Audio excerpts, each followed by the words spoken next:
ल है आज पनि चौपाई डाँडातिर लागियो। अस्ति नै कोले बिठाइ गर्नुभएछ हाम्रो यो चौपाई डाँडामा कुर्ची उखाल्नु भएको थियो, त्यसैको लागि आज माथि चौपाई डाँडा लाग्दैछु।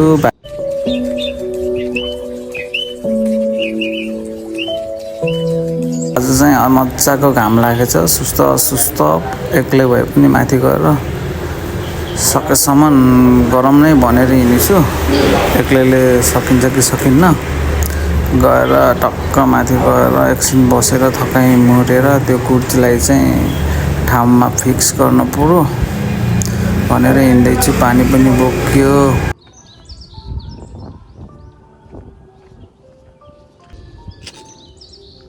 त्यही लागि हाम्रो चौपारी पनि आयो। ल मेरो काम सुरु भइसक्यो है गाइज।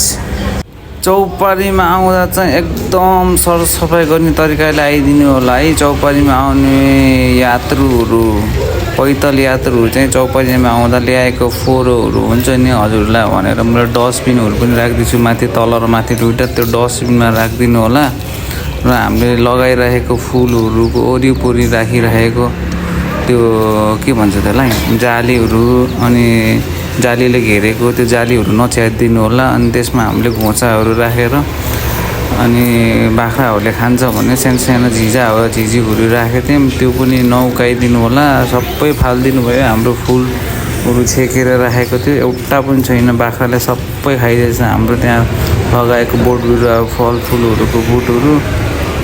कृपया माथि चौपारीमा आउँदा चाहिँ जथाभावी आगो नबालिदिनु होला। आगो बाल्ने भनेर दुईवटा ठाउँ छुट्याइदिएको छ। हजुरले ढलाइ गरेको भागमा पनि आगो बालिदिनु भयो। माथि जङ्गलमा आएपछि जङ्गली बनिदिनु भएन। मानव भएर मानवको हिसाबमा बस्दिनु पऱ्यो, माथि जङ्गली भएर नबस्दिनु होला।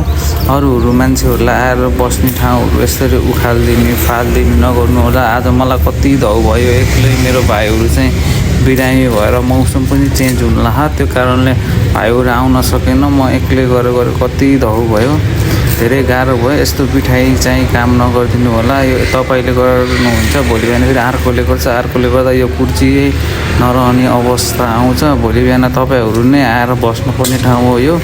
उकालो चढेर ठ्याक्क आएर बस्ने ठाउँ हो यो। तपाईँहरूले यस्तो गरिदिनुहुन्छ भने भोलि बिहान अरूहरू पनि तपाईँहरू जस्तै बाँदरहरू आएर यो फालिदिन्छ। त्यही भएर चाहिँ यसलाई मैले संरक्षण गरिरहेको छु। कृपया प्लिज अब आइन्दा चौपारीमा आउनुभयो भने यस्तो बिठाइ काम नगरिदिनु होला। यो अरूले दिएको सौजन्य हो।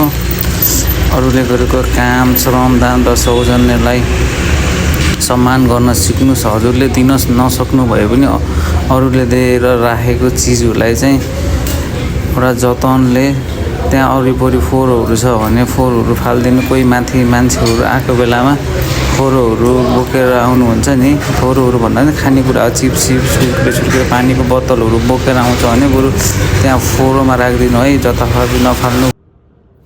डस्टबिनमा राखिदिनु भनेर सल्लाह दिनु होला। ल है मेरो पनि यहाँ कुर्चीको काम सक्यो र माथि 4-5वटा फुलहरूको बिरुवा र पिपलको बोट छ, उनीहरूलाई पानी हाल्नतिर लाग्यो।